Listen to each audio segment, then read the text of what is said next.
उनकी तुरबत पर एक दिया भी नहीं, जिनके लहू से जले थे चिरागे वतन, और चमकते हैं उनके मकबरे, जो बेच खा गए शहीदों का भी कफन, जो बेच खा गए शहीदों का भी कफन।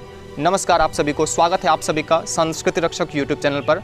मैं अमरीश गोडसे फिर से आपके समक्ष उपस्थित हुआ हूँ इतिहास की एक सच्ची दर्दनाक देशभक्त की कहानी को लेकर के, जिसे हम सभी को अवश्य जानना चाहिए।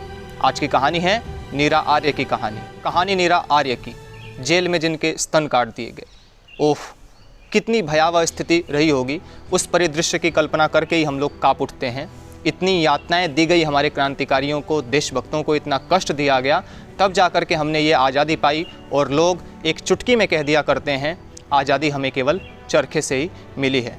तो आज की कहानी है नीरा आर्य की कहानी, स्वतंत्रता संग्राम की एक ऐसी मार्मिक गाथा, एक ऐसी दिल को झकझोर देने वाली कहानी जिसे सुनकर हम सभी के रोंगटे खड़े हो जाते हैं। नीरा आर्य का जन्म 5 मार्च 1902 को तत्कालीन संयुक्त प्रांत के खेखड़ा नामक नगर में सेठ झज्जूमल के घर में हुआ था।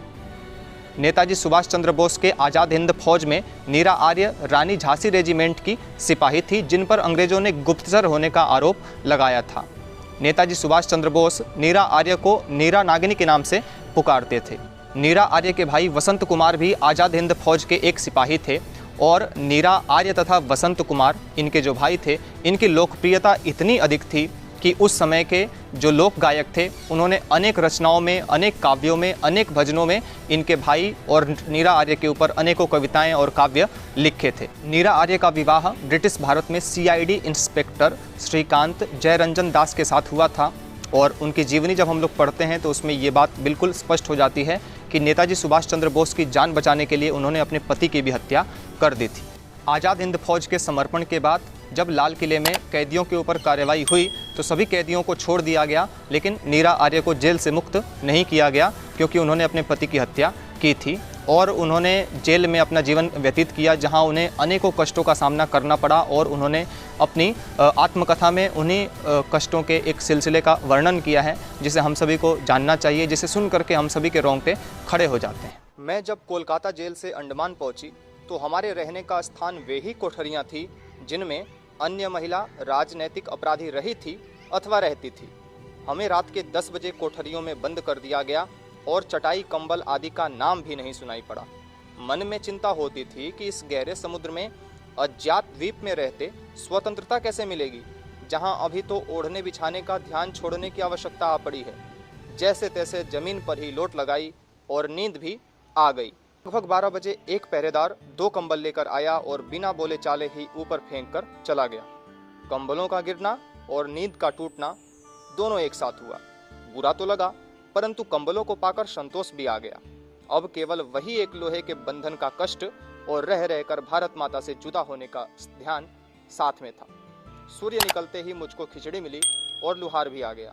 हाथ की सांकल काटते समय थोड़ा सा चमड़ा भी काटा, परंतु पैरों में से आड़ी बेड़ी काटते समय केवल 2-3 बार हथौड़ी से पैरों की हड्डी को जांचा कि कितनी पुष्ट है। मैंने एक बार दुखी होकर कहा, क्या अंधा है जो पैर में मारता है? पैर क्या, हम तो तेरे दिल में भी मार देंगे, क्या कर लोगी? उसने मुझे कहा था। बंधन में हूँ तुम्हारे, कर भी क्या सकती थी?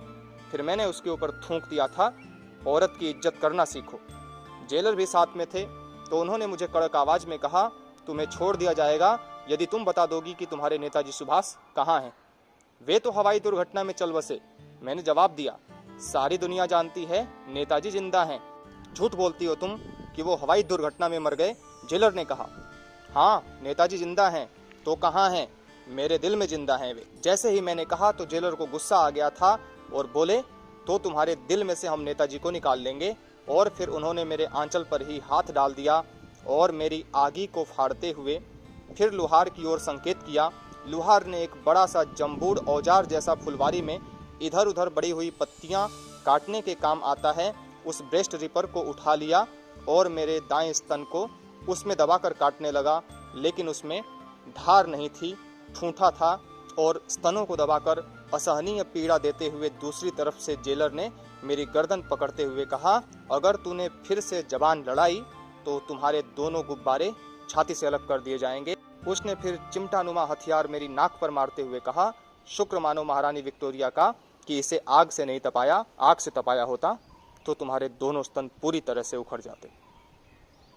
तो नमन है ऐसे देशभक्त को जिन्होंने अपने खून पसीने को सींच करके आज़ादी की प्राप्ति की थी। उन लोगों ने आज़ादी के बाद भी, नीरा आर्य ने आज़ादी के बाद भी फूल बेच करके अपना जीवन यापन किया। सरकार से किसी भी प्रकार की वित्तीय सहायता, पेंशन इत्यादि कभी नहीं लिया। तो हम सभी को भी ऐसे क्रांतिकारी के जीवन को सुन करके खूब प्रेरणा मिलती है और देशभक्ति के भाव को अपने हृदय में हमें जगाने चाहिए।